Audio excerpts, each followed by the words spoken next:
Ravi de vous retrouver fidèle internaute de Seneweb TV seneweb.com mbégte la ñuy am à chaque fois di ànd ak yéen ci suñu ay programme waaye itam di am mbégte di dalal ay ndaanaan ci biir kër gi moo xam ñu dem fekki leen moo xam ñu dalal leen biir Seneweb quel que soit alpha dinañu fexe ba toog waxtaan ak ñoom sénégalais yi gën leen xam mais également ki seen histoire lan moo ci gën a marqué sénégalais yi ci ñooñu tey dañu ñëw fekk si koo xamante ne ni Zeyna lay wuyoo Zeyna nag sénégalais yi bëgg nañ ko mais également ci histoire am na ci loo xamante ne ni dinañ ko découvrir andoo tey ensemble dama koy bàyyi mu nuyoo ñu ñuy seetaan bu ko defee ñu xuus ci waxtaan wi Zeyna la mignonne nuyu naa la bu baax a baax. merci beaucoup Eva maa ngi lay nuyu di nuyu également mbokku internet Seneweb yi nga xamante ne ñoom ñoo jàkkaarloog ñun di ñu seetaan.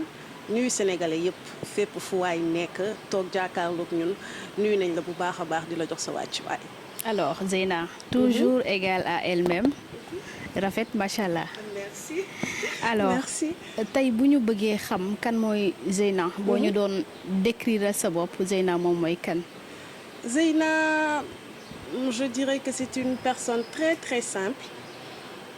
bu bugg bëriwul dugg bëriwul génn je sors pas beaucoup je suis quasi casanière une personne qui adore les enfants une personne boo xamante ne sa plus grande passion c'est la cuisine voilà bëgg xale bëgg mbokk et je suis très très famille voilà. D'accord. Je suis très famille.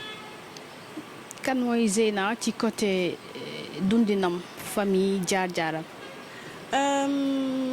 Côté dundinu famille mooy ni ma la ko waxee rek je suis très famille très protectrice envers les personnes que j'aime très protectrice envers mes bébés dama bëgg juboo dama bëgg booloo j'évite au maximum di ñaawoo ak samay mbokk j'évite au maximum lu ñaaw wala ay nit di xiiroo di ŋaayoo ci biir famille voilà parce que li may faral di wax rek koo mënul bàyyi da nga koy jàpp ndax àddina ñaara am nit ki da nga koy jiitu mbaa mu jiitu la te ak bu ci mën a doon rëccu day fekk mu wees ndax nit ki bés dina ñëw nga tiim kooram wala moom mu tiim la sa bos effectivement su boobaa kenn ku ci nekk si yéen ñaar ka dem mënatul wax waaye ka fi ne xëy na dana am ay regret par rapport ak li mu sekkoon ak ki nga xamante ni moom moo ko jiitu moo tax daal nay rafet rek ci loolu rek laay dox au maximum je ne suis pas parfaite nag je ne suis pas parfaite nag mais bon voilà maa ngi jéem daal waslu àq sama digganteeg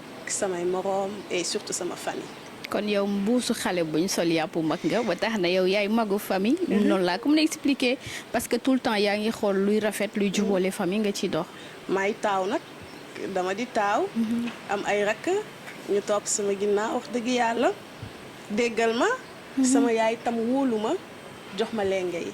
d'accord voilà loolu la rek. alors boo ñu doon nettali sa jaar-jaar tey lan lay doon sa début sa cursus scolaire. ban école nga jaar ban niveau nga yem. ñu yemandi foofu pour l'instant balaa ñuy xoos yeneen yi voilà. alors man maa ngi juddoo Tambacounda. fa laa juddoo fa laa yaroo fa laa màggee jardin d'enfants maa ngi ko defee Aloïs Kobes donc sama yaay dafa nekkoon jàngalekat nag et du coup. école bu mu demaan rek d'habitude daf ñu doon yóbbu donc def naa école yu bëri ci sama enfance et CM2 maa ngi ko defee Koumane Sané c'est une école bu nekk dans un village qui s'appelle Koussanar mi ngi nekk à 45 kilomètres de Tamba mais benn at laa fa def après j'étais obligée de revenir à Tamba pour def 6e parce que jamono jooju village bi amul woon collège donc ma ñëwaat Tamba def naa collège Jean 23 maa ngi amee BFM Thierno Souleymane Agne après ma dem lycée Mame Cheikh Mbaye foofu la jànge ba terminal ma commencé année scolaire bi foofu ñëw yeggalee ko Dakar donc du coup maa ngi amee bac Academia Limamoulaye une école privée bu nekk à Guédiawaye wetu lycée Limamoulaye fa la amee bac en 2006 donc c'est à peu près ça après nag ci sama cursus scolaire def naa université mais j'ai même pas fini l'année scolaire après def naa aussi formation en hôtesse de l'air et tout mais malheureusement exercer wu ma ci domaine boobu et ci période boobu en fait ci laa commencé dugg ci média teel a am liggéey teel a commencé liggéey donc C'est à peu près ça mon cursus scolaire. Est-ce que doon na yomb si yéen à chaque fois bu mère bi di déplacé wu di leen yóbbu parce que d'habitude dañ naan xale buy def yenn voyage yu bari. wala muy jàng chaque année ci benn école daf koy perturber. xam nga nag métti na métti wutoon parce que c'est vrai que tu te fais des amis nga miin leen xam leen et puis après nga war a changer waat école. mais en même temps Tamba c'était pas une grande ville. Tout le monde se connaissait. donc soo gisul sa xarit école. boo wàccee mën nga dem këram. amutoon problème côté boobu parce que tout le monde se connaissait vraiment. D'accord. donc musuma am réellement problème par rapport à ça. ci say études yaa ngi wax dem nga université mais àggale woo année bi lan moo nekkoon cause yi. pour être honnête en toute honnêteté dama mës a bañ jàng. dama mës a bañ jàng. j'étais excellente dans les matières que j'aimais. mais matières su ma ko bëggul par exemple je suis la dernière ou l'avant-dernière de la classe. j'aime la matière je suis la première ou la deuxième. et pourtant si classement général bi naa bokk ci 5 premiers yi même bu fekkee jël naa ci ñaari matière ndaare ci classe bi. juste pour vous dire à quel point laa bañoon jàng lu may def fokk mu neex ma pour que ma mën ko jox gëddam. donc période boobu dafa tombé ak sama yaay voyagé sama yaay dama ko ragaloon. et c'était elle qui était toujours là derrière à me pousser comprendre nga. donc quand elle est partie vivre en Europe am une certaine liberté je vais dire. jëw nga mère bi et waaw jëw naa ko lool nag et ça fait partie de mes plus grands regrets d'ailleurs. mais loolu contribué na si li tax yeggaliwuma année scolaire boobu. et puis j'avais d'autres rêves. jàng université dafa gudd j'ai dit damay dem nekk hôtesse de l'air jàng vite fait am liggéey vite fait commencer am xaalis vite fait. malheureusement télé dab ma si diggante bi je me suis découverte une nouvelle passion et puis voilà. alors depuis boobu maa ngi ci domaine boobu. 2006 nga am bac. waaw mais 2007 lañ la découvrir ci benn concours bu amoon quand même. mu di Millennium Star su ma juumulee. c'est ça. en fait ndaka nga def ba participer ci ce concours boobu. ak lan la la yokkal comme expérience. Millennium Star déjà dama seetaanoon la première saison avec les Aïssatou, Henriette, Bintou de Pikine tout ça et Astou c'était ma préférée si saison boobu. donc pendant la deuxième saison bi ma gisee publicité bi daw télé rek automatiquement j'ai crié en fait bi may dem casting Millennium Star musul sax effleurer sama esprit que duñ ma jot. moi j'ai vu la pub à la télé automatiquement j'ai crié. c'est-à-dire da nga faawoon émission bi. voilà et en même temps da nga gisoon sa bopp ci émission bi. je me voyais vraiment dedans. d'accord ci émission bi donc saison 2 bi ñu ko lancé j'ai vu la pub à la télé. sama chauffeur u nijaay sax il s'appelle tonton Pape xamatuma fu mu nekk ndeysaan moom laa tonton Pape al ma sa téléphone doo ma may ma woote pour inscrire. donc c'était un serveur vocal. j'ai appelé.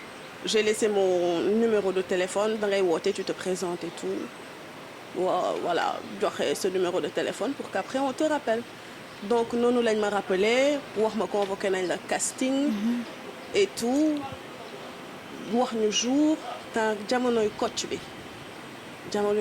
la woon donc le premier casting mi ngi amee woon Kocc bi. madame premier casting bi tout s'est très très très bien passé parce que j'étais très différente. donc ce que je faisais dans ma vie dañ ma laaj affaire yooyu xam nga.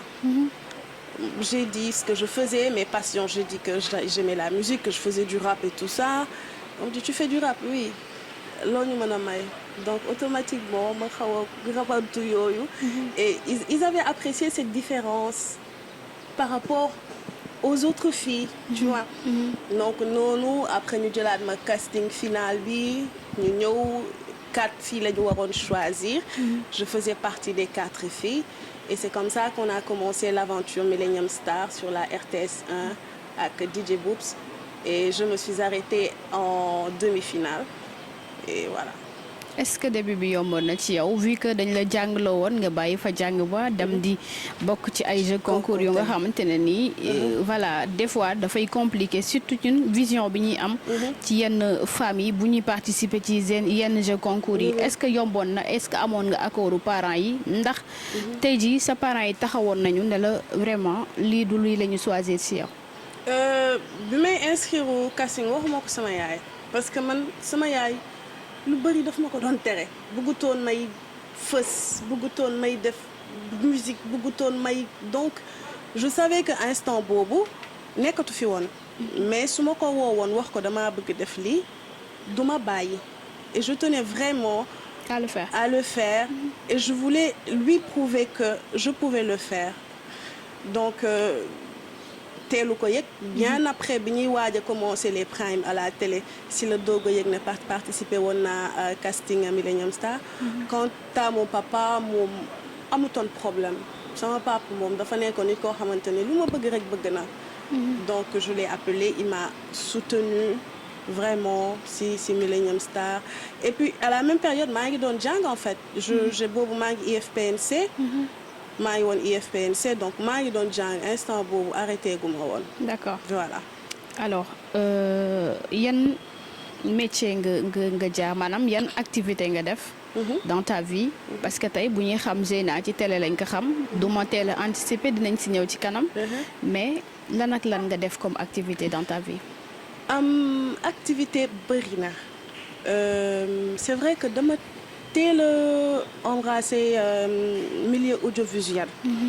donc dama jóge ci sama adolescence rek pratiquement dugg ci mais je faisais quand même des activités à gauche à droite pas forcément pour me faire de l'argent mais j'étais curieuse et j'aimais bien sortir de l'ordinaire par exemple bi ma nekkee Pikine def naa menuiserie parce que j'avais un ami boo xamante ne menuisier la woon ci koñ bi tali bu mag tableau gazelle mi ngi tudd Tabu donc su ma xëyaan dama fa daan dem mu may woon nu ñuy siyee yenn saa yi ma daajal ko pont yi yenn saa yi mu yónni ma mu dem jëndi contreplaqué mais c'était pas pour me faire de l'argent j'aimais bien découvrir des choses faire des choses avec mes mains man je suis très manuelle donc loolu moom moo ma ci dugaloon sinon c'est la télé sinon je me suis essayée à l'agriculture essayé naa aussi aviculture ak lan leneen dégg naa la sànq aussi nga ne def nga rab def naa rab mais loolu c'était ma passion quand j'étais jeune nekk lycée et tout ça mais du loo xamante ne pour amoon xaalis la xam nañ ne voilà instant boobu moom passion rek nga doon demee j'ai fait ça oui def naa ko bi ma nekkee lycée. su ma comprendre ni nga ma expliquer sa cursus sa jaar-jaar il paraît que Zeyna dafa nekkoon xale bu sob. dama soboon torop ni ma mel léegi sax dafay jaaxal ñu bëri tellement que décalage bi dafa bëri entre la personne que j'étais avant et la personne que je suis devenue. Par exemple man au lycée je m'impliquais vraiment dans la vie du lycée par exemple maa ngi ci grève yi maay sama responsable classe man maay présidente club EVF bi man maay vice-présidente club anglais bi man maay initier nañu raxas toilette école yi kenn duñ ci xaar kenn ñoo koy utiliser ñoo ko war a raxas j'organisais les élèves qui voulaient participer en groupe ama donc pour ces actes yi ma doon poser j'étais très appréciée par mes professeurs et par l'administration de mon école donc bureau bu nekk laay dugg sop et tout ça vendredi on a cours de 18h à 19h une heure de temps je regroupais les élèves de la classe ne lañ nañ dem foyer def njarum soow lal suñuy matelas toog maye ba heure jàngi jot donc j'étais cette personne noonu laa ànd ñëwaale Dakar mentalité boobu laa andi Dakar mais c'est vrai que soboon naa à un point boo xamante ne dama doon tiital sama yaay en plus d'être garçon manqué j'étais très garçon manqué genre robe soo ma ko solalee sama yaay ma forcé waan sol robe c'était horrible pour moi. D'accord donc voilà j'étais cette personne. xale bu sob du ñàkk am na histoire loo ñuy nettali comme anecdote ci sa enfance. est-ce que samay anecdote ak samay bêtises enfance xaj na ci télé bi.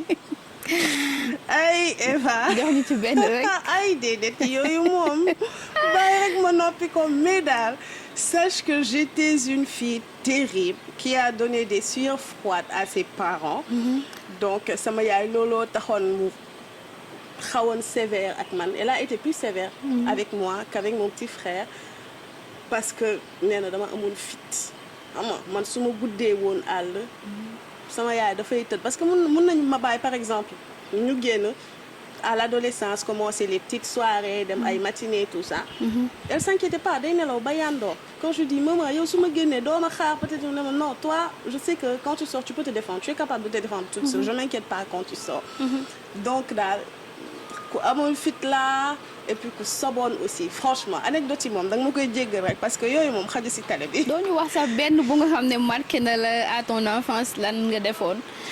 baa ma noppi rek anecdote yooyu moom. s'il te plaît baa rek ma noppi ko mais quand même j'en ai fait des bêtises. d'accord dañuy delluwaat ci sa jaar-jaar. parce que jaar-jaar boobu moo tax tey quand même ñu ñëw toog di waxtaan ak yow. c'est vrai wax nga ñu sa cursus. wax nga ñu également passage bi nga def Millennium Star. mais bëggoon nañu xam après Millennium Star Zeyna ci lan la nekkoon. après Millennium Star diggante boobu disons Millennium Star dafa jeex. et puis peut-être benn 4-5 mois après sama papa gaañu donc sama papa bi mu gaañoo. Son meilleur ami il s'appelle tonton Demba Ndiaye. moom moo woowoon Tafa Diop Moustapha Diop boobu mi ngi nekk directeur 2STV. comme xam nañ ne bëgg naa def télé xeex naa ko ak sama yaay bàyyi et tout ça ma ne ko maman man yàlla làmmiñ la ma may bàyyi ma wax. donc tonton Demba Ndiaye woo Tafa Diop boole ma ak moom ma dem 2STV. nekk fa pendant quelque temps après Tafa Diop. si la TFM di ubbi moom mu dem TFM ñu jël ko fa mu nekk directeur. man je suis restée après Tafa Diop peut-être 1 mois ou 2 en stage j'étais juste là pour apprendre en fait xool naka la ñuy enregistrer stage nga fa doon def. stage waaw toog xool nan la ñuy enregistrer ñiy dugal voix naka la ñuy def yenn saa yu testé ma pour des émissions mais vraiment c'était pour apprendre. léegi Tafa Diop bi mu demee TFM après ma arrêté 2STV moom moo ma woo expliqué ma ne ma est-ce que mun nga fi ñëw dama la bëgg tester par rapport à une émission et tout ça j'ai dit d'accord. après si laa demee TFM le premier jour dama ñëw taxaw rek mu présenté ma Bouba présenté ma quelques personnes. après ñu ne ma naa taxaw ñu jël sama image que je me présente et tout ça xam naa c'était certainement pour voir si j'étais télégénique après ma dem. léegi nag ñu rappelé waat ma si laa ñëwee ñu présenté ma Tata Degen. présenté ma Papa Ndiaye Lo Ndiaye et puis si lañ commencé les trainings de Wareef. c'était en 2010 ba octobre 2010 on a commencé les directs de Wareef voilà noonu laa def daal ba dugg TFM. d'accord say début yomboon na. franchement au début juste au début. mettiwul woon parce que insouciance bi ma jëlee Tamba moom laa andi Dakar. xam nga les coups bas xaw ma ko woon xaw ma woon hypocrisie j'étais juste moi toute naturelle et yàlla dafa def à l'époque foofu la chat bi jógee parce que instant boobu man maa gënoon nekk xale ci groupe Futurs Médias donc ñëpp jàpp di ma xoolee bëtu chat boobu. donc amoon na avantage bien après tu comprends que amoon na am aussi ay inconvénients. mais franchement au début aw ma si woon benn problème je m'entendais avec tout le monde tout se passait bien donc ça va. première émission bi nga njëkk a présenté. wala ci ban émission nga njëkk a bokk. expérience boobu noo ko dundee parce que c'est pas facile quand même. xëy un bon jour ñu sampal ay caméra côté bu nekk. ne la voilà tey yow yaay def lii wala ngay après ngay sentir quand même que ni nit ñi dañ lay seetaan des fois mën na andi si yow benn peur. wala voilà mu affecté la. premier jour bi nga génnee si training bi stage bi et tout mu leer la ne tey. waa caaxaan faaxee noo ko dundee. franchement nag. ça s'est bien passé parce que jamono jooju insouciante boo xamante ne xawma luy ragal. xamuma woon luy ragal duma voilà au contraire j'avais hâte nekk sur le plateau xam nga et franchement ils ont pris le temps training ñu bu baax. pendant 1 mois on était dans les conditions du direct.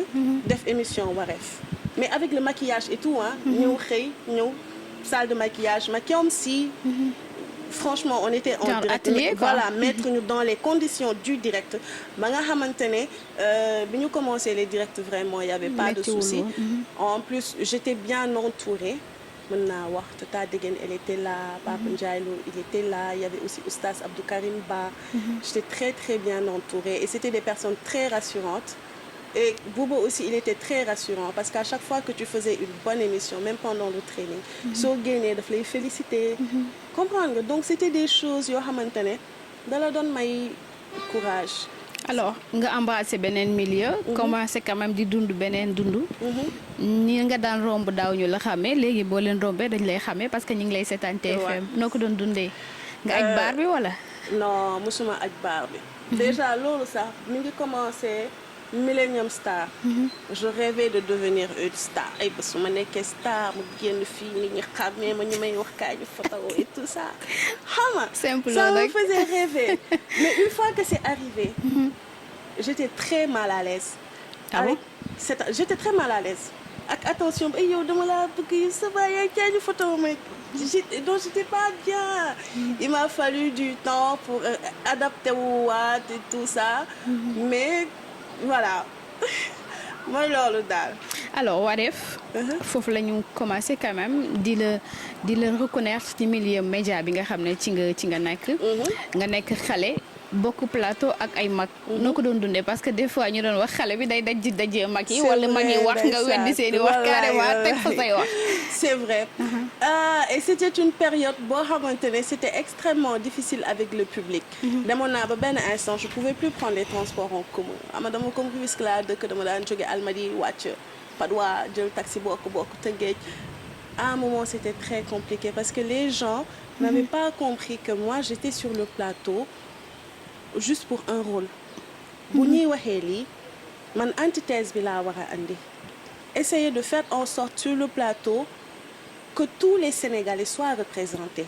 ñi xalaat lii ñu représenté leen ñi xalaatee nee ñu représenté leen. mu nekk benn débat d'idées ku nekk andi sa ay. conflit de génération voilà quoi. conflit de génération la woon. et c'est exactement ce qui se passe dans nos maisons.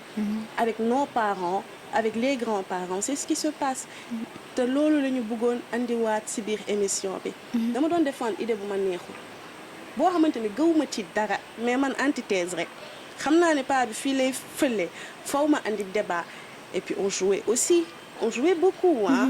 c'est vrai mos naa jooy ci plateau bi jooy bu sincère mais mos naa jooy tamit jooy bu sincère jooy boo xamante ne rek buuba ñëw na ne ma ba temps émission bi dafa géey quoi foog ñu xool noo xamante ne voilà affaire yooyu tu vois et yow tey pas bu la waxee lii day jooyal.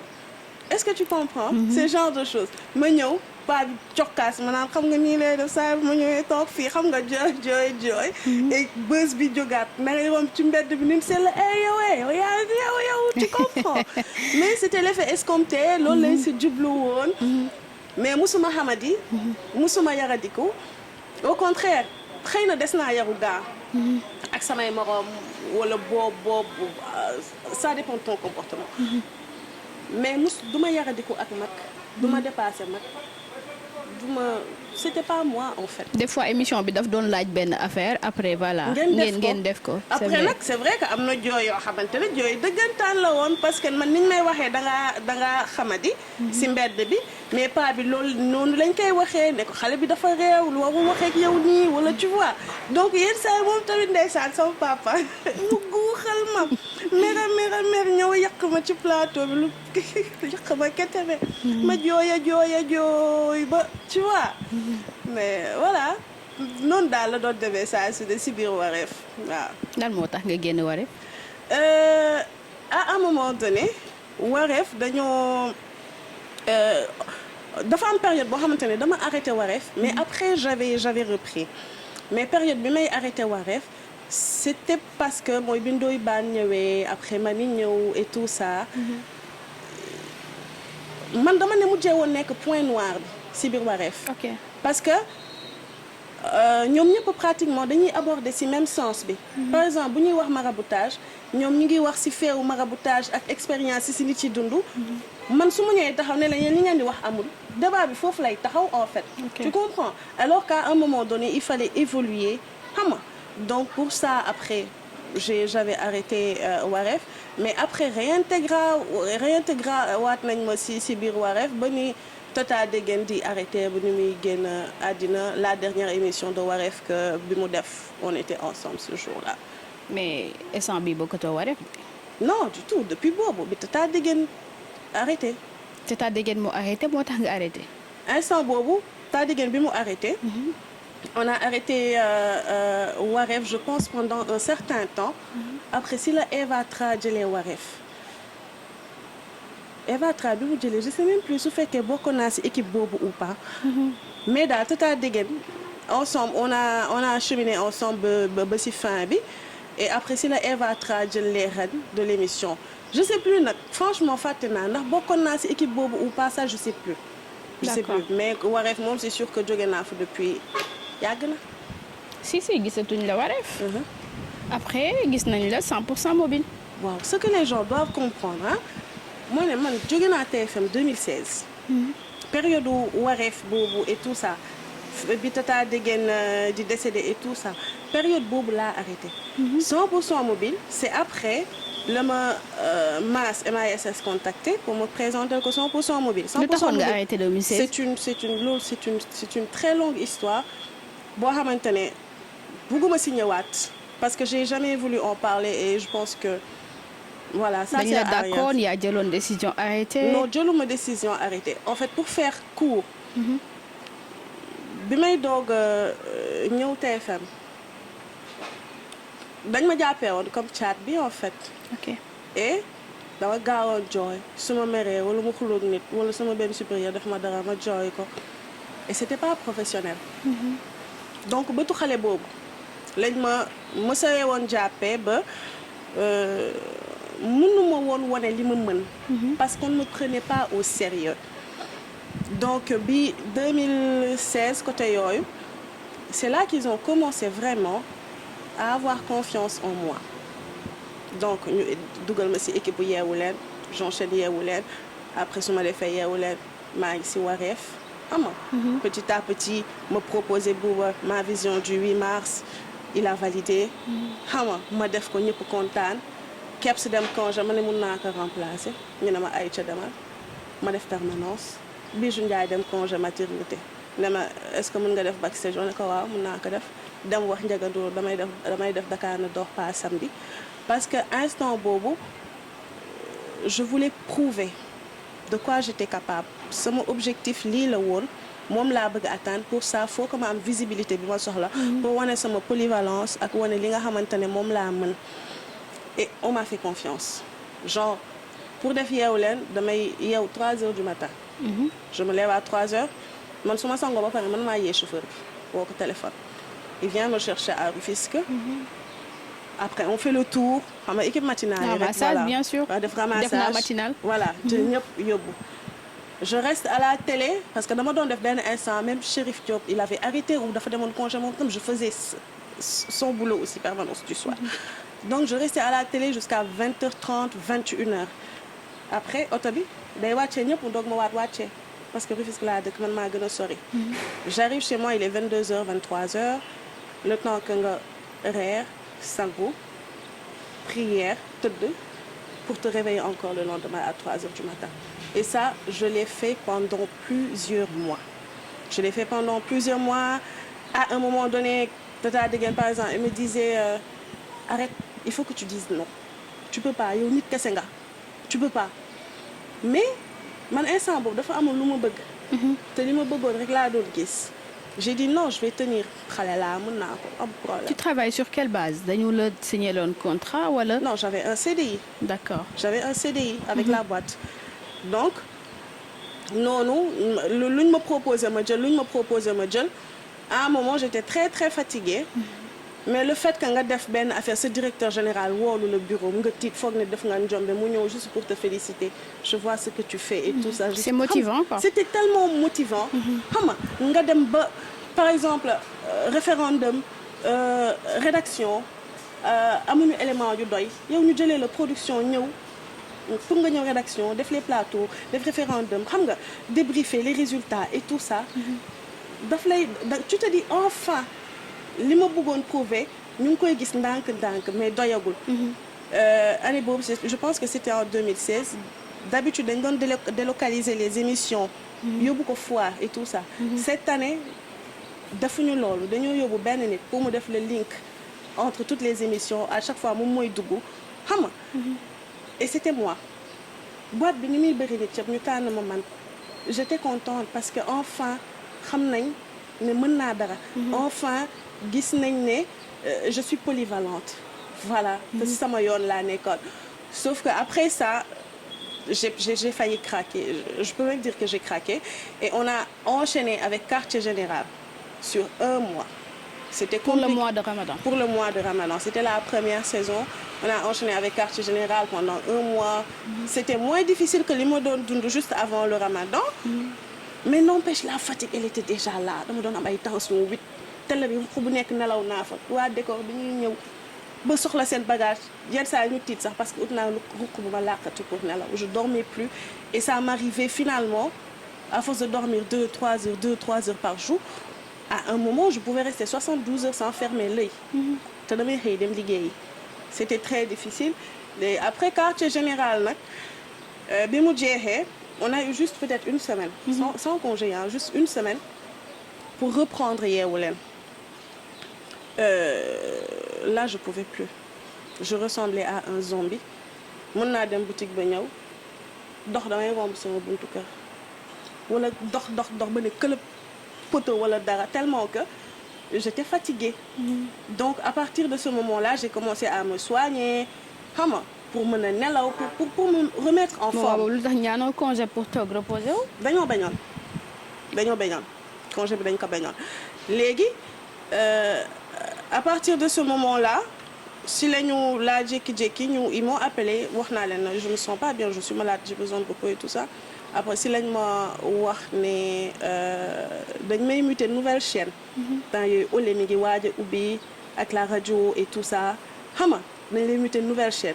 J'ai dit d'accord et pour te dire les papiers dañ ma ko andil ba sama kër pour me signer ko parce que voilà mënu ma woon déplacer wu vraiment ñu andi ko sama kër j'ai signé les papiers. ñu dem bi ma demee ba récupérer peut-être un mois et demi après j'ai appelé. Pour dire que j'étais prête à reprendre le boulot. Après si lañ ma ne non comme muté nañ la nouvelle chaîne da ngay xaar ba ñu woo la parce que nouvelle chaîne yi démarré guñu ma toog gis ñu lancer ay phase test. Je rappelle je dis gis naa ñu lancer phase test yi et tout ça comment ça se fait da ngeen ma muté ci nouvelle chaîne yi et tout ça. Les nouveaux produits c'était les nouveaux produits voilà. ñu ne ma oui mais dinañ la woo.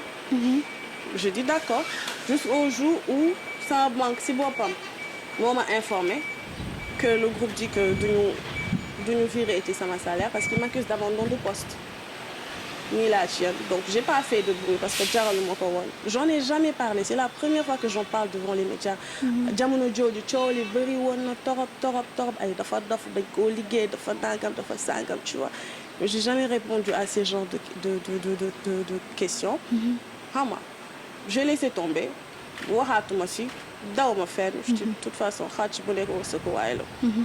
du ma fi nekk di xëccoo wala di siiwal sama bopp. Et c'est par la suite que la masse contacté pour 100% mobile. 100% mobile c'est une production externe dañuy tourner lépp ñëw jox TFM mu teg. kenn ku si nekk xam nga en fonction des sponsors su weer bi deewee ñaata nga am. Donc noonu laa defee 100% mobile et le dernier numéro de 100% mobile que j'ai tourné c'était en décembre 2021. ba léegi mi ngi daw apparemment mais décembre 2021 laa mujjee tourné ak 100% mobile et TFM jóge naa fa depuis 2016 voilà c'est à peu près ça. Comment ça jóge nga fa depuis 2016. Oui. tourné nga 100% mobile. depuis 2021 100% mobile production externe la TFM moomu ko. ok dañ koy tourné fa la ñëw jox ko cassette mu teg wàll bi ci sponsor TFM xam na ñaata la am Level Studio mi koy tourné xam na ñaata la am man si wàllu Level Studio xam naa ñaata laa am en tant que présentatrice noonu lañ doon liggéeyee te TFM diffusion kese la doon def. dañ ñëw rek jox ko ne ko am tegal. kon depuis 2016 TFM dafa wax que da nga def abandon de poste. voilà ñu dagg sa salaire. arrêté ko. yow en réplique lan nga def par rapport à. Rien du tout. demoo fa. J'ai appelé pour xam bu fekkee ne c'était vrai on m'a dit que c'était vrai j'ai dit ok y a pas de souci defuma dara. amul sax ay explications yoo leen joxante. defuma dara les explications c'est venu mais après ak sama benn supérieur donc amoon na ay wax par exemple moom yi mu déggoon yoo xamante ni du woon dëgg. Tu comprends. Mais looloo waraloon ñoom par exemple ñu comporté wu d'une telle façon alors que loolu yëpp c'était pas du tout vrai. Je lui ai donné ma version il s'est excusé mais moi je savais pas que les choses s'étaient passées comme ça et puis après c'est fini jeex na ñu dem ma dem porté wu ma plainte daw ma inspection du travail j'ai rien fait je suis restée. te CDI yi nga amoon. CDI laa amoon. ah loolu moom yomb na sama di. contrat ba léegi mi ngi ak man CDI laa amoon jaralu ma ko woon en fait je me suis dit xale la c'est vrai par principe mënoon naa wax ne je vais me battre pour mes droits et tout mais j'ai pas envie de bruit man j'aime pas les bruits en fait j'aime pas bugguma wax bu bari bugguma génn ci média di boole di kii te lu tax ma am sañ-sañ wax ko parce que xam naa ne dañ ciy jaar rek jàll parce que ça fait déjà 8 ans yàgg na donc grawul mais musuma ci nangu wax c'est la première fois. yaa ngi déggante ak ñoom ba tey. am na ñu ma siy dégganteel am na ñu may dégganteel mais am na ñoo xamante ne moom dégganteetuñu du tout mais am na ñoo xamante ne moom jusqu'à aujourd'hui j'ai de bons rapports avec ces personnes su ma jaaxlee ñu taxawuma su ma leen soxlaa woo leen bu dee c'est pour une oreille attentive là soxla ñu déglu ma même su fekkee ne on se voit pas très très souvent mais am na si ay nit yoo xamante ne franchement kii nañ. est-ce que jàpp nga ne sa cas dem na ba ci kilifa yi mooy ñi ngànk TFM quand même. mais certainement bah oui bien sûr que jot yegg na ba ci kilifa yi parce que décision yu mel noonu kilifa moo koy jël donc jot nañ ci voilà. par la suite 2016 ak léegi yàgg na. yàgg na waaw. 8 ans. ci lan nga nekk. je suis du genre à toucher à tout et à rien j'entreprends période bi su ma xalaatee ne bu ma béyee mën na ma andil xaalis ma bay su ma xalaatee ne jaay ginaar mën na ma andil xaalis ma jaay ginaar ma xalaatee ne la vente des produits halieutiques mën na ma andil xaalis ma jaay voilà yenn saa yi ma jaay parfum yenn saa yi ma andi ay déodorant bi fii lii lay jar alors que fu muy génnee usine ba mu ngi génnee temps aw xaaral voilà je fais mes petits business à gauche à droite su ma amee de petits contrats toujours dans le milieu audiovisuel ma dem voilà muy cinéma muy des voix wala de petites pubs voilà quoi. lu tax defaatoo demande si yeneen télé wala yenn site internet yi am doole pour li continuer sa liggéey vu que sa passion la. À un moment donné je voulais me retirer. Je voulais vraiment me retirer et me concentrer sur l'entrepreneuriat et les choses que je faisais. Et c'est récemment d'ailleurs que j'ai commencé à m'intéresser à nouveau au milieu audiovisuel parce que dama ko nam xam nga yenn saa nga seetaan télé gis ko de oh kii mënoon na defee wala kii lu tax defeewul nii tu vois et tu te rends compte que c'est une passion qui est toujours très très très vivante en moi ça me manque te wax dëgg yàlla nekk naa ci à l'aise mën naa ko donc là oui je suis prête à retourner à la télé et voilà mais avant moom dama bëggoon plutôt rester dans mon coin génn ci lépp luy audiovisuel et tout ça xam nga. 100% mobile lu tax defoo ko depuis 2021 ba léegi. parce que dañ ko arrêté complètement après Orange moo nekkoon suñu sponsor leader après ils avaient décidé que dootuñu sponsoriser et puis après la production avait du mal à trouver des sponsors c'était compliqué puis donc voilà après ñu arrêté. est-ce que li nga ma fi expliqué depuis Millennium Star sa intégration 2S TFM temps ba nga fa def liggéey bu extra bi nga expliqué nii est-ce que Zeyna regretté na tey jii embrasser milieu bi.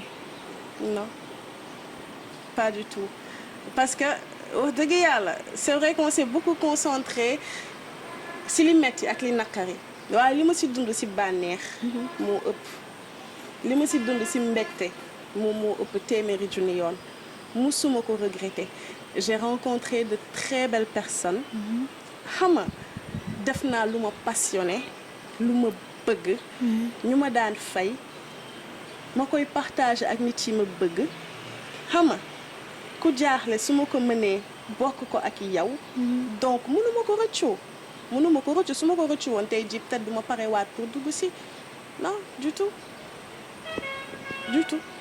j'ai pas regretté. lan nga ñu mën a nettali comme histoire. lu la metti loo ci dund. lu ma metti lu ma si dund comme sànq li ma la doon wax au début. dañ ma jàppee woon xale. ma nit 1 2 3 ma jooy ba kii bu dee. xam nga donc loolu am na lu bëri lu ma yàqal ci sama gis-gis parce que dans Wareef on était surtout un trio. Bu ñuy génn à l'intérieur du pays j'étais là mais à chaque fois bu ñu décidé dem Europe wala dem Amérique la fi bàyyi dañ ma fiy bàyyi cadreurs yi sax yiy def émission tous les jours du ñoom ñooy dem ñeneen ñooy dem tu comprends donc bu ñu amee Amath tu te dis mais man may kan en fait qui suis-je tu vois là c'est ta confiance en soi qui prend un coup énorme tu te dis en fait man finalement je vaux rien man may kan man sama njëriñ fii lan la je pensais que qu'on était une équipe et que li may def mën naa ko lu tax dem jot saa bu dem jotee ñu bàyyi ma fi alors que ça ne leur coûte même pas rien parce qu'ils ont des sponsors et lu tax ñu ma fiy bàyyi xam nga loolu defe naa ne mooy li ma gën a metti ci sama carrière et puis il y a une fois ñuy dem man ma jógee un jour Rufisque dem liggéey xëy fajar sangu solo comme d'habitude dem liggéey maa yegg si ñu ne ma loo fiy def ma ne lu ma fiy def si la ñu ne ma yëgoon ne gars yi dañoo dem ñaani visa genre ce jour-là ñëpp ñu waroon dem je sais plus France la woon wala États-Unis dem nañu ñaani visa et man production jëlul sax téléphone am wala mu yónnee ma SMS pour wax ma suba émission amul. tu n'étais pas au courant. j'étais pas au courant xamoon naa ne dañuy dem. mais xaw ma woon ne jour boobu dañuy dem ñaani visa et personne ne m'a prévenu et ça oui disons que su lu ma gën a metti si li ma dund ci naqar audiovisuel c'était même pas après ay accusation d'abandon de poste non c'était plutôt ça. lan moo la ci gën a neex rapidement loo ci dund lu nga xam ne servir na la quand même. lan moo ma ci gën a neex c'est vrai que c'est quelque chose qui n'a pas fait beaucoup de bruit mais ma plus grande fierté de ma carrière c'était ma vision du 8 mars bi nga xamante ne dama ko defoon ak Hoside Studio Wanted One. Je suis venue, je lui ai expliqué ce que je voulais faire. Il m'a dit ouais c'est bien xam nga ma dem si buuba ne ko lii ak lii ak lii laa bëgg def 8 mars mu ne ma ni nga koy waxee nii su dee noonu nga ko réaliser ma teg ko prime time 8 mars tu vois donc on l'a fait c'était quelque chose boo xamante ne moom laa gën a fier si sama carrière ñu teg ko prime time pare Mamadou Ibra Kane woo ma si bureau félicité ma comprendre nga les collègues ñëpp di la féliciter après chaque 8 mars am na ay festivals yoo xamante ne dañ koy teg am na ay rencontres de femmes yoo xamante ne dañ koy teg xam nga gagné woon na benn prix bu ambassade Angleterre je pense organisé woon bi Bold for Change mais après on m'a retiré le prix sous prétexte que ñoom dañoo soxla woon exclusivité lu mësagul jaar fenn. Ah bon? waaw voilà alors que c'était pas dans les clauses du contrat bien sûr mais bon après voilà on m'a retiré le prix mais c'est pas grave l'essentiel est que xam naa ne je le méritais parce que génne nañ résultat yi wax ne man maa gagné ba pare après quand ils se sont rendus compte que lu musa daw TFM là puis qu'on me retire le prix je me dis c'est pas grave de toute façon qu'est-ce qu'on gagnait en plus c'était rien c'était des téléphones quelques grave quoi yooyu duma si débat. Voilà. Moment boobu est-ce que Zeyna était mariée? Moment bi may def non moment boobu j'étais pas mariée parce que maa ngi divorcé en 2015. Sama premier mariage maa ngi divorcé en 2015. kon moment bi ngay nekk TFM tu étais mariée? Ouais, à un moment j'étais mariée oui. Bien sûr. Voilà mais voilà après mais instant bi ma lay wax nii bi may def nii j'étais pas mariée. yomboon na mariage bi liggéey bi par rapport ak ni nga ko expliqué. yeewu 3 heures wàcc 22 heures. donc est-ce que di nga am temps bi pour sëy bi ak liggéey bi noo ko doon alterner. wax dëgg yàlla c'était pas du tout compliqué man mosuma am problème ci sama ménage par rapport ak sama liggéey franchement côté boobu moom wax dëgg yàlla. mosuma ci am problème. D'accord. Qu'est-ce que tu regrettes de plus dans ta vie?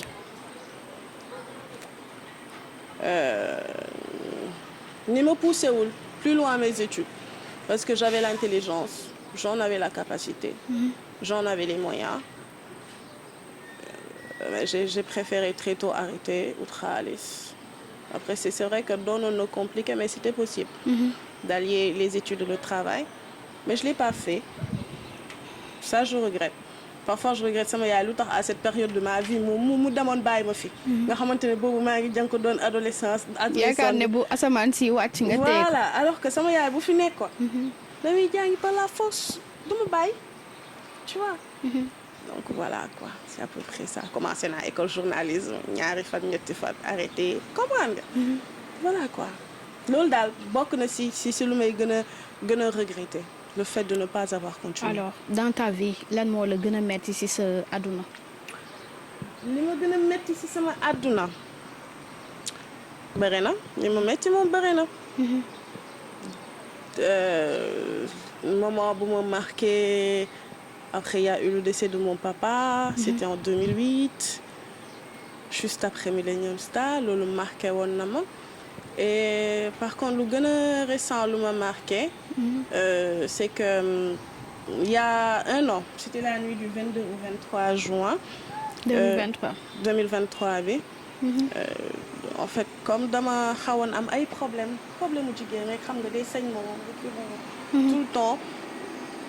Donc instant boobu bi ma amee sañ moom je me suis dit c'est comme d'habitude man dama sonn ci faju beeg naan garab bi heure bu paree rek mu dem amul problème. d'habitude da nga doon faral di saigner. dama doon faral di saigner. ok voilà. faju ba sonn c'était compliqué après mu wàññeeku mais su ñëwee dafay def genre ay 10 jours 15 jours doog arrêté waat tu vois ce genre de truc. Donc cette fois-ci bi ma commencé je me suis dit c'est comme d'habitude ça me saoule ces trucs là. léegi daal heure boo paree nga dem sa yoon su mettee sama biir bu mettee ma jël sama garab ma naan mu jàll. ba la nuit du 22 au 23 juin boobu. Vers 20h 21h j'ai eu super mal au ventre d'un seul coup sama biir bu mel ni daal ay paaka lañ may jam. boobu jour boobu j'étais fatiguée là je me suis remariée j'ai appelé mon mari dama ko waxoon en fait dama jëndi reer parce que tey togguma reer je me sentais pas bien. surtout que période un peu avant tabaski la woon doo am bon et tout ça. mu génne di dem et j'ai commencé à ressentir des douleurs qui étaient quand même différentes de ce que j'avais l'habitude de ressentir. Je l'ai rappelé. Contraction quoi. waaw genre contraction quoi. Okay. Mais métti. ok douleur bi xaw ma ko d'habitude damay jël médicament mais lii li may attaqué. en fait daf c'était atroce. ma woo ko téléphone ne ko dëppal kaay yóbbu ma hôpital sama biir bi y a quelque chose faut que ma def échographie xam lu si nekk. donc si guddi gi xam. am fu ñu mënee def échographie c'était compliqué fii wàcc nañu bàyyi ba suba ñu ne yenn saa ñu ne ma toogal au moins ñu jéem a soulager sa douleur yi ba suba nga def échographie fu ma dem je dis non. ce truc là qu'il y a dans mon ventre. faut que je sois fixée man ci guddi gi nii foo ma def échographie xam lan moo nekk sama biir et heureusement que j'ai insisté. Finalement ni ñuy wootee tout ça di xool fan la ñu mën a dem. ñu benn clinique bu nekk Kër Massar instant boobu ñu ngi doon def échographie ci guddi gi. je suis venue mu defal ma échographie bi et tout ça et automatiquement après mu ne ma da nga def GEU. da nga def GEU. ok ma ne ko GEU rompu ma ne ko luy GEU rompu ma ne ma grossesse extra-utérine rompue. que luy loolu mu ne ma bébé bi dafa dem ci trompe bi te foofu du place am. ok donc trompe bi toj na te yaa ngi def hémorragie interne sang bi nga doon gis en fait c'est parce que da nga nekk di def hémorragie interne moo tax loolu di génn. te moment boobu tu n'étais pas au courant que tu es enceinte. j'étais même pas au courant que j'étais enceinte. ok du tout xam nga léegi bi mu waxee loolu jusqu'ici je mesure pas la gravité de la chose d'accord léegi maintenant c'est quoi la solution mu ne ma opérer je pensais que damay dem sama kër. je lui dis bagage ou suba ñu soulager sama douleur et puis suba ma ñëw peut-être ñu opérer ma ne ko d'accord mu ne ma mais tout de suite sans attendre il y a pas à attendre en fait c'est tout de suite là je dis tiens donc voilà après ñu génn maag sama jëkkër commencé woote ak frère am ñëwoon aussi ñu commencé woote fan la ñuy dem fan moo ñu mën a opérer en toute urgence si guddi gi nii woote fii ñi manqué nañ lii fii amul lii tu vois. Finalement on a atterri dans un hôpital toujours dans le même secteur. ok bi ma demee ay 2 heures du matin lañ ma opérer mais lu tax loolu nekk lu ma gën a metti sama àddina si li bees mooy ni déjà bi ma duggee bloc opératoire xam dafa am benn genre lampe de je sais pas mais daal benn boule bu nekk ci kaw boo xamante ne daal affaire bi comme seetu tout ce qui se passe là sur ton ventre tu vois yaa ngi koy gis quoi c'est comme un miroir dans la projection lay nekk quoi. waaw donc ma ne ko lii su ngeen ko soxlawul est-ce que mën ngeen ko tourner s'il vous plaît parce que bëgguma gis sama bopp ngeen may ubbe ñu ne ma d'accord ñu pousse gis ñu jël benn kees teg mbuus gis nga mbuus yu jaune yi ñuy jaay ci boutique yi. après ñu dugal sachet bi ci biir carton bi ubbi ko j'ai compris que c'était pour li génn sama biir après moom mooy dem foofu jusqu'ici y a pas de souci mais une personne qui te dit bëgguma gis sama bopp nga may xotti looy génnee ci biiram di ko wan c'était vraiment une maladresse de sa part maladresse laa ko jàppee parce que c'était pas de la méchanceté avant loolu c'était une oreille attentive bu ma déglu bu répondre à toutes mes questions posément et avec empathie donc maladresse la woon après c'est l'être humain qui est comme ça je me dis que yenn saa yi booy côtoyer benn situation finalement tu en deviens insensible dootu la safati mais sensibilité yi bokkul donc war nañuy bàyyi xel loolu bu baax a baax. c'est-à-dire moment bi ñu lay opérer yaa ngi dégg yaa ngi gis. waaw si dañ ma defal fii rek lañ ma piqûre si colonne vertébrale bi. ok donc du anesthésie générale. Voilà donc j'étais là j'étais consciente et tout je leur parlais et tout xam nga jusqu'au moment où bu mu njëkkee génnee les caillots de sang. gis nga li nekkoon sa biir bi yëpp. je dis ok yaa ngi doon def hémorragie interne depuis boobu ba léegi. yow tu as eu vraiment de la chance. et pendant tout ce temps ñoom ñi ngi lay tim di opérer ñi ngi lay wax. ma ne la gis nga bu ñu naan ni kii ciseaux yi ak yooyu di désinfecté naa ngi seen yu ñaw yooyu. je te dis ay yàlla suñu ko def ñii lañ may xottee non franchement c'était très traumatisant. mais partie bu ma gën a metti mooy bu mu paree ci caillot de sang yi dafa génne sama doom ne ma xaw ma sa doom bi mu ngi nii wala sa bébé bi mu ngi nii.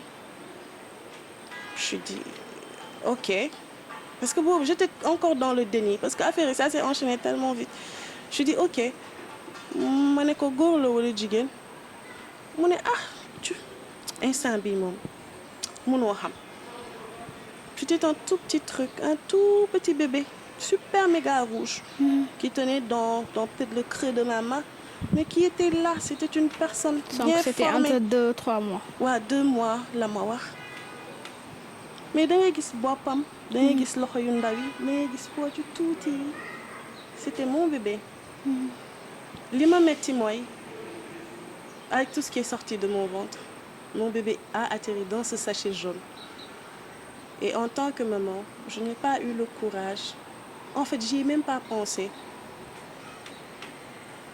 wax leen jox leen ma sama doom même su ma sóoraale woon loolu yëpp doonoon naa andi mais bu dee benn boîte suukar wala benn carton wala je sais pas dugal ko ci après mu je sais pas enterrer ko quelque part mais même bu fekkoon ne sax c'était dans un pot de fleurs chez moi comprendre nga et ça m'a fait mal en tant que mère parce que c'est comme si j'ai abandonné mon enfant ci yan loxo mbuus boobu fan lay atterrir mbëbës wala ci fosse sama doom la xaw ma wane dama ëmb mais sama doom la donc cette histoire là ça m'a fait très très très très très mal et encore aujourd'hui bon c'est pas tous les jours maintenant mais encore aujourd'hui ça m'arrive de m'adresser à mon bébé rouge je l'appelle comme ça ay doom sama foo féete fan nga mujjee sans pour autant avoir réellement le courage de demander à des professionnels.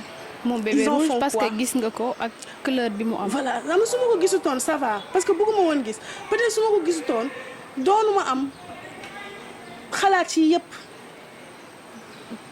mais daf ma ko wan. ma gis ko mu nekk la chair de ma chair ma abandonné ko dans ce sachet jaune et mon bébé c'était nous deux ou lui dans tous les cas lui il allait partir donc pour me sauver lui pour me sauver moi.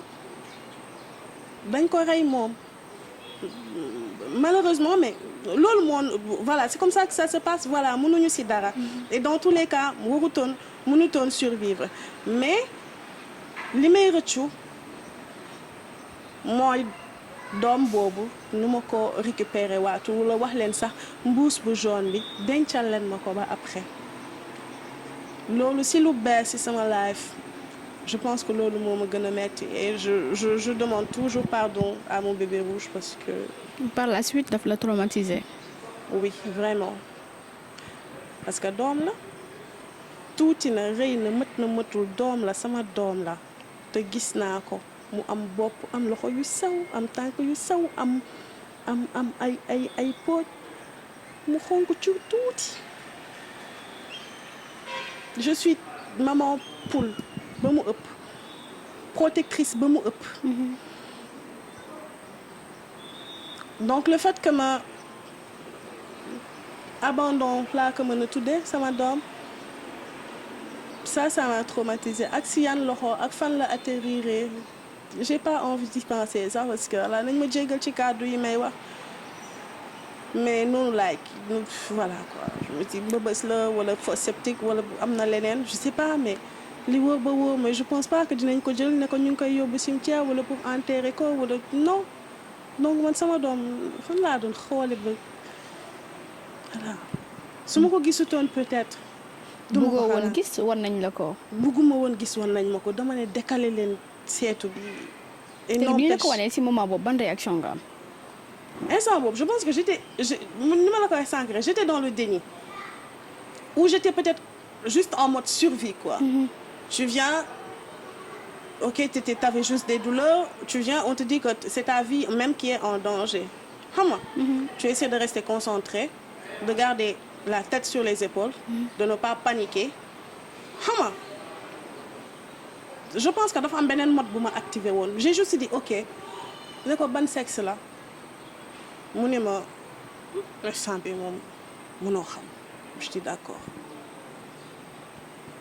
C'est après même bi ma nekkee hôpital yëpp ça va encore mais c'est surtout quand je suis sortie de l'hôpital nga xamante ne deseetuma lu dul plaie bu war a dem pansement di wéet sama bopp man dong ma toog guddi parce que je dors assez tard saa bu ma weetaan ma ñëw sama bopp. surtout bu fekkee yaa ngi doon rêver am doom.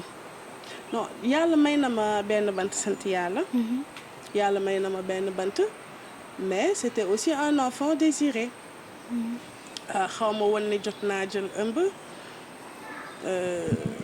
xaw ma ko woon mais dans tous les cas il était désiré et dans tous les cas le plus important mooy sama doom la. pendant ce temps sa jëkkër fan la nekkoon. on était ensemble on a fait tout ça ensemble hôpital il était là celui qui moom moo doon tëdd ci suuf man ma tëdd ci kaw. il m'assistait man ak moom ma ni ma génn xaw ma. Puis voilà quoi. On a vécu tout ça, toutes ces périodes ensemble, mais mon bébé c'est pas. Au début, wax naa ci benn yoon xam na ne metti na ma. Donc duma bëgg di ci ñëw di ci ñëwaat. Donc je le vis seule. Quand on me dit ça ne va pas, qu'est-ce qu'il y a? Je dis ça sert à quoi? J'ai déjà dit ce qui me faisait mal. Ça sert à rien de reparler en fait. Je le vis en solo, bàyyi ba mu jàll et puis voilà. Alors en tant que jigéen en tant que yaay nga dund yooyu yëpp et que jigéen ñi non seulement ëmb dafa metti mais pire que ça dañuy dund lu gën a metti ci hôpitaux yi tey boo doon lancer message jigéen ñi lan lay doon.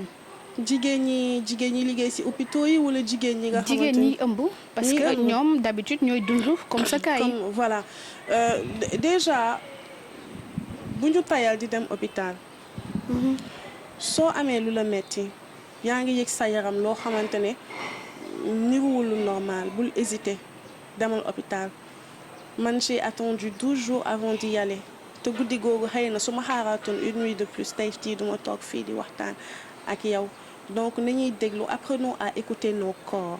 surtout boo dee jigéen da ngay jàng di déglu sa yaram kenn ku ci nekk xam nga sa bopp quand il y a quelque chose qui ne va pas dee ci bàyyi xel.